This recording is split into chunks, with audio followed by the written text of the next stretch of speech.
Hello and welcome to lecture number 68. This is topic 4.15, Economic Growth and Black Political Representation.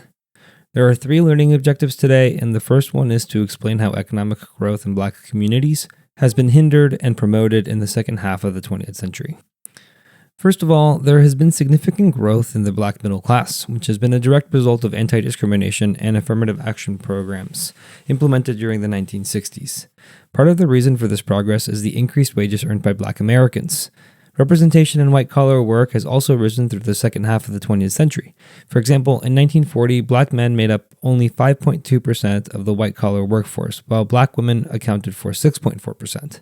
However, 50 years later, these figures had increased to 35.3% for Black men and 62.3% for Black women. This shift has allowed many Black workers to earn more money and accumulate wealth. As a result, the percentage of Black families with an income that is 2 times the poverty line has also increased dramatically. In 1940, only about 1% of Black families earned that much, compared to 12% of white families. By 1998, however, 50% of Black families earned 2 times the poverty line, while 73% of white families reached this benchmark. This dramatic shift reflects the broader economic changes of the post-World War II period, including industrial expansion and civil rights legislation, which helped open previously inaccessible doors to many Black workers. While there has been significant progress, it is important to note that income for Black families has not increased as quickly as it has for white families, leading to substantial disparities in wealth along racial lines. This discrepancy arises because income and wealth are not the same. Income refers to how much money someone earns annually from their job, while wealth represents the accumulation of all the money and assets a person holds, minus their debts or liabilities. For example, in 2016, the median wealth for Black families was $17,150, while for white families it was $171,000, a staggering tenfold difference. The main reason for the limited generational wealth accumulation in Black communities during the second half of the 20th century is systemic discrimination, particularly in housing and employment. Housing is typically the primary asset for most families. In 1950, only 35% of Black families owned their homes. This was partly due to government policies such as redlining, which denied mortgage loans to Black families in certain neighborhoods, preventing them from building equity through home ownership. This disparity in home ownership rates has persisted, and the wealth gap has widened because home equity is often passed down to future generations. White families who had high home ownership rates during the mid-20th century were able to use accumulated equity to fund their children's college educations, which in turn increased future earning potential. Employment discrimination also plays a role in limiting wealth accumulation. Despite legislation making discrimination illegal, implicit bias remains prevalent. For example, recent studies have shown that Black job applicants with traditionally Black names are less likely to receive callbacks from employers compared to applicants with traditionally white-sounding names, even when their resumes show identical qualifications. The last major economic development of the 20th century is the persistence of Black poverty, which has occurred for several reasons. First, the deindustrialization period of the 1970s and 1980s caused significant economic upheaval, particularly for African Americans. Mechanization and the outsourcing of manufacturing jobs eliminated many high-paying blue-collar positions that had previously been a crucial source of economic stability for Black workers.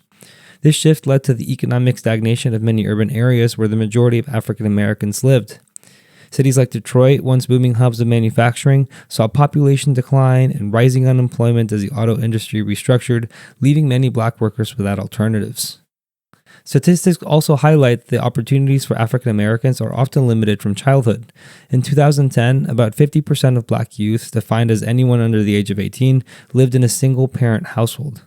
These households typically have lower incomes and lower wealth accumulation than households with 2 parents. Additionally, the higher rates of incarceration disproportionately affect Black communities, further perpetuating cycles of poverty. Incarceration not only removes individuals from the workforce, but also reduces their chances of finding stable employment upon release, as a criminal record creates significant barriers to job access. In 2014, 30% of the United States prison population was Black, despite African Americans comprising only 12% of the total U.S. population.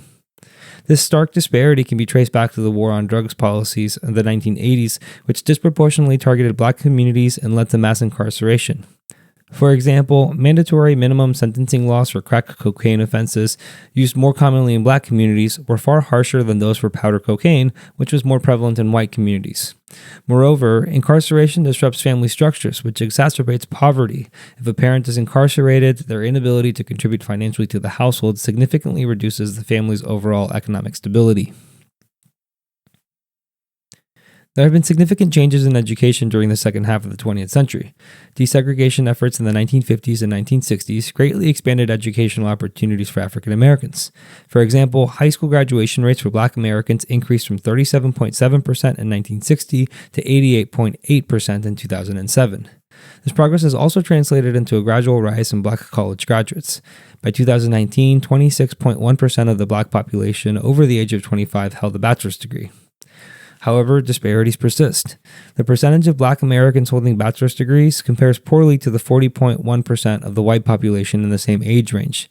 These enduring disparities can be traced back to systemic barriers that start early in education. Although segregation by law is no longer permissible, de facto segregation remains widespread in K-12 schools. Most African American students attend schools with majority non-white populations, despite non-white individuals making up a smaller percentage of the overall U.S. population. A study by the UCLA Civil Rights Project found that minority students frequently attend de facto segregated schools, and the American school system today is nearly as segregated as it was in the 1960s when school districts actively resisted desegregation orders. The reason for the current segregation include things like white flight to suburban areas and local policies like zoning laws, which concentrated black communities in specific urban districts. One of the major changes was the elimination of busing for means of desegregation. Another major challenge for educational progress is the burden of student debt. On average, black college graduates take on $53,000 in student debt, $25,000 more than their white counterparts. 4 years after graduation, black borrowers owe an average of 188% more than white graduates, meaning white borrowers are able to pay off their loans much faster. Black borrowers, by contrast, pay off loans over a longer period, accruing more interest on their principal loan amounts. This disparity is a result of the wealth gap we talked about earlier, as black families are less likely to have intergenerational wealth to help offset college costs. White families have 10 times the median wealth of black families, allowing many white students to graduate debt-free. These financial challenges are compounded by unequal job prospects. In 2019, black college graduates aged 25 to 34 only had an average income of $59,000 compared to the $77,000 for their white counterparts. Urbanization has helped increase opportunities for employment and the growth of black businesses. There is a long tradition of black entrepreneurs contributing to society and the economy, dating back to figures like Madam C.J. Walker, who built a successful hair care product line and became the first self-made female millionaire in the United States. Some of the most notable entrepreneurs and business people of the middle to late 20th century include John H. Johnson, the publisher of Ebony and Jet magazines, which became cultural staples in black communities, providing representation and highlighting black achievements. Another major figure is Robert L. Johnson, the founder of Black Entertainment Television, or BET. It's a network that catered to black entertainment and culture. Johnson made history as the first African American to own a professional basketball team. Another trailblazing businessman is Reginald Lewis, who purchased McCall Pattern Company in 1984 and later acquired Beatrice Foods, an international packaged food company, for $2.5 billion in 1987. At the time, this was the largest leveraged buyout in U.S. history, making Lewis one of the wealthiest African Americans. Lewis's success is particularly significant because he was among the first black Americans to break into the world of corporate buyouts, an arena dominated by white businessmen. Other African Americans have leveraged fame from their careers in other industries to build successful business empires. Oprah Winfrey, for example, started as a journalist and television host before founding Harpo Productions and later launching her own cable network, OWN. Jay-Z transitioned from being a rapper to becoming a business mogul with ventures in fashion, sports, and alcohol brands. Russell Simmons, who was a co-founder and manager of Run DMC, built a business empire that included the founding of Def Jam Records and a fashion line.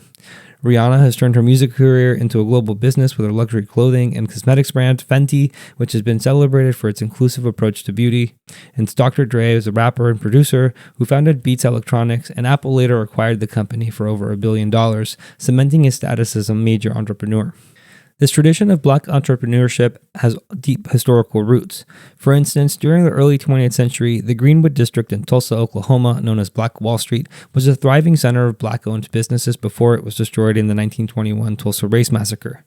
Despite such setbacks, the resilience of black entrepreneurs has endured. Black-owned businesses across the country have been established to specifically serve black communities. For example, iconic restaurants such as Dookie Chase in New Orleans and Busy Bee Cafe in Atlanta have provided spaces to celebrate black culture and cuisine while serving as a meeting place during the civil rights movements. Banks like Citizens Trust Bank have worked to meet the financial needs of black communities who were often denied access to loans and credit by mainstream institutions. Publishing houses like Third World Press have preserved and amplified the voices of black authors, contributing to a rich literary tradition. The late 20th century also saw significant growth in black-owned businesses due to federal assistance, the resources provided by the SBA or the Small Business Administration. However, barriers such as access to capital and systemic discrimination continue to challenge black entrepreneurs. The second learning objective is to explain how the Voting Rights Act of 1965 impacted the growth of black political representation in American politics in the late 20th century. The Voting Rights Act of 1965 prohibited local and state governments from enacting laws and procedures that created racial discrimination in voting. As a result, black voting power and political representation expanded significantly in the late 20th century. During this period, the black community shifted from focusing primarily on mass demonstrations, marches, and protests to engaging in electoral politics as a strategy to create positive change for their communities. In 1975, amendments to the Voting Rights Act enabled minorities to challenge at-large voting practices, which had previously diluted large voting blocks. The alternative to at-large voting system is a district-based election system, which allows minority communities to have greater representation in elected offices. These changes were critical in breaking down systems of disenfranchisement that had persisted since Reconstruction, such as poll taxes, literacy tests, and voter intimidation. As a result, many African Americans achieved influential positions at every level of government, from local offices to the federal government. In 1968, Shirley Chisholm became the first African American woman elected to Congress. Chisholm's election was historic not only for breaking gender and racial barriers, but also because of her advocacy for social justice, education reform, and women's rights. Former civil rights leader John Lewis, who had marched on Selma's Edmund Pettus Bridge during Bloody Sunday, also transitioned into electoral politics, serving in Congress for decades as a champion of voting rights and social equality. Barbara Jordan, the first African-American woman from the South elected to Congress, is remembered for her influential role in the Watergate hearings, where she worked to hold the executive branch accountable. She's also known for delivering a powerful keynote speech at the 1976 Democratic National Convention, where she emphasized the importance of equality and unity in governance. African-American lawmakers like Maxine Waters, who has represented Southern California for decades in the House of Representatives, have also become prominent advocates for their communities. Waters is particularly known for her work on housing, financial reform, and social justice. At the local level, African Americans made history as mayors of major cities. In 1967, Carl Stokes became the first African American mayor of a major city when he was elected in Cleveland. Tom Bradley was elected mayor of Los Angeles in 1973, serving until 1993. Bradley's tenure is notable because African Americans made up only 15% of Los Angeles' population at the time. He's remembered for fostering economic development and promoting diversity in city leadership, and his 20-year tenure made him one of the longest-serving mayors in U.S. history. In the judiciary, Thurgood Marshall, who famously argued Brown v. Board of Education before the Supreme Court as part of the NAACP Legal Defense and Education Fund, became the first black Supreme Court justice in 1967. His appointment marked a major milestone in the fight for racial equality. As a justice, Marshall was a staunch advocate for individual rights, dissenting in cases that rolled back civil rights protections and affirming the importance of equal justice under the law. At the gubernatorial level, L. Douglas Wilder made history in 1989 when he was elected governor of Virginia. He was the first black governor of a southern state since Reconstruction. Wilder's achievement symbolized a breakthrough in Southern politics, demonstrating the increasing political influence of African Americans in regions where they had historically faced the harshest form of racial discrimination. Within the executive branch, the Carter administration in the 1970s was one of the first to appoint African Americans to high-ranking positions at a significant rate, primarily because of the impact black voters had in Carter's election. In the Department of Housing and Urban Development, Patricia Harris became the first black woman to serve in a presidential cabinet. Clifford Alexander Jr. was also appointed Secretary of the Army, breaking racial barriers in military leadership. Carter's administration laid the groundwork for future administrations to continue diversifying federal leadership and reflecting the growing importance of African American voters in national elections. To give you some numbers on the growth of black elected officials over the second half of the 20th century, in 1970, there were approximately 1,500 black elected officials across the United States. By 2006, that number had grown to about 9,000, representing a six-fold increase. The largest annual increase occurred in 1971, reflecting the impact of the Black Freedom Movement on black political representation. Another major event that contributed to the surge in black elected officials was the Gary National Black Political Convention of 1972. This event brought together activists and organizers from all parts of the country to strategize on how to unify black voters into a more cohesive voting bloc. Although the convention did not produce a unified platform with widespread consensus, many attendees returned home energized and committed to increasing black political representation. As for political affiliation, African Americans have been strongly and loyal Democratic Party voters and supporters since the civil rights legislations of the 1960s. The passage of the 1964 Civil Rights Act and the 1965 Voting Rights Act under Democratic President Lyndon B. Johnson marked a turning point in black political alignment. By 1968, African Americans made up 20% of the Democratic Party's support base. Since then, many black politicians have run for major political office under the Democratic Party, helping to build coalition of voters. Jesse Jackson, for example, ran for the Democratic presidential nomination in 1984 and 1988, forming the Rainbow Coalition to unite disaffected and marginalized voters groups, including African Americans, Latinos, and working-class whites. Jackson's campaigns brought national attention to issues such as economic inequality, voter suppression, and police brutality, energizing a new generation of activists. Donna Brazile, another prominent African-American Democrat, managed Al Gore's presidential campaign in 2000 and later became the first black woman to chair the Democratic National Committee. Brazile's leadership underscored the increasing influence of African Americans within the Democratic Party's national strategy. However, not all African Americans align with the Democratic Party. There is a historical connection between African Americans and the Republican Party, which was the party of Abraham Lincoln and led efforts to pass the 13th, 14th, and 15th Amendments during Reconstruction. These amendments abolished slavery, granted citizenship rights, and guaranteed voting rights to black men, respectively. As a result, African Americans supported the Republican Party well into the mid-20th century. For example, Jackie Robinson, the first black player in Major League Baseball, was a Republican and supported the party for its early civil rights legacy. Several prominent black conservatives have also played influential roles within the Republican Party. Clarence Thomas, for example, was appointed chairman of the Equal Employment Opportunity Commission by President Ronald Reagan, where he focused on limiting federal oversight in workplace discrimination cases.